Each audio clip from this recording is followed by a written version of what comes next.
the individual that has went through the vetting process and has been given refugee Hmm. status, they're not coming from Paris, No. right? So they're coming. You said, well, 140 million. Well, there's 120 million that are forcibly displaced from their countries, Okay. 43.4 million that are registered with the UNHCR. Okay. So of those that are registered, can you what's the list of the top 4 or 5 countries that these individuals are coming from? Good question. And they Afghanistan, partly because of um, the manner in which our government pulled out of Afghanistan in 2021. Sure. There, any of the Afghan individuals who worked alongside our government and served them are in that list, and Hmm. they're most of them are hiding from the Taliban in one way or another. Some of them have gotten out of country, and some are still in country. And so, we try to serve as many, as a nation, we've tried to serve as many Afghans as possible in that, which is the least we can do. They were there serving us. Absolutely. And but a lot of there's a lot of turmoil in the Latin American countries, Colombia, Guatemala, Venezuela, Nicaragua, in that area, but also the Democratic Republic of the Congo, which I just saw in the news this morning, was there's some more unrest over there Hmm. in one of their larger cities, and thousands fled overnight. Right. Thousands fled from the country, from the city overnight, and so the DRC gets a lot over there. South Sudan, Eritrea, or Eritrea. I've heard both. And I don't know which one's right. and and Myanmar, the Burmese people in Hmm. Myanmar have had. It's really hardly ever been in the news, but there's been ongoing conflict there for years and years and years, and so that's not an unusual place. And then some of the smaller countries too, but Syria, Iraq also. So I mean, Yeah. it's an unfortunately large list. It just tells Yeah. you how much conflict there is in the world. Yeah. What did you say?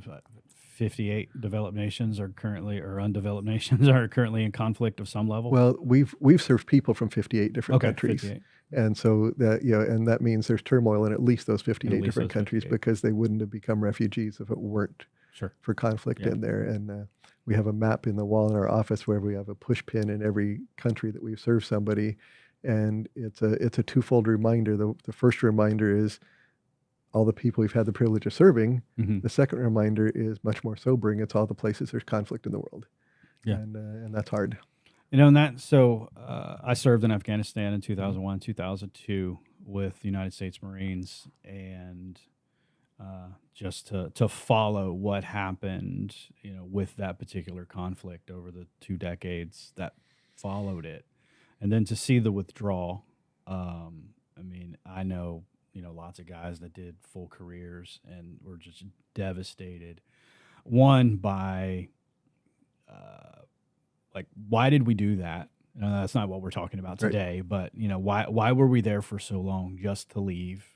Was my most of my adult life wasted? And then there's the other piece, the relationships that were built with the locals, to just abandon those people and leave them in such a fast way with little to no resources left behind.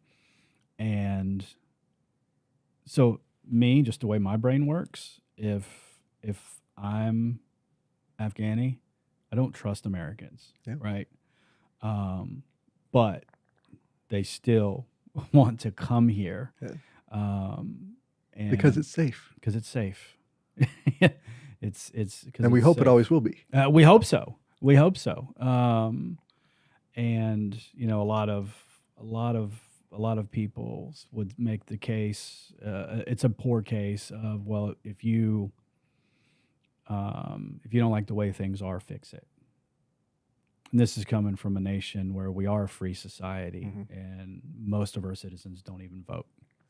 Right. That's crazy. And you get a different perspective of the world. And I was young. I was, 19, 20, 21 years old.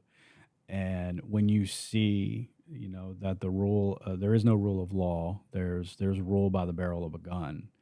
And to be able to flee that, because not everybody wants to pick up, and then you don't have the resources Right. to, when you take a country like Afghanistan, where you have all of these funds and resources that are flowing in from other entities and other organizations outside. The villager who just wants to raise his goats and keep his family safe, he doesn't have access to the types of things that he would need to be able to defend his homeland, Right. right? We're big Second Amendment here in the United States, right? Oh, you ain't coming into my house, right? Yeah. But what if 1,000 people came to your village and came to your neighborhood and just did, so to be able to step up like you and your wife have done and opened up, your hearts and your lives to be able to be a vessel for God to use to show the love of Jesus, right? We're not talking about showing the love of the United States, but show the Yeah. love of Right. Jesus to these individuals. It's amazing.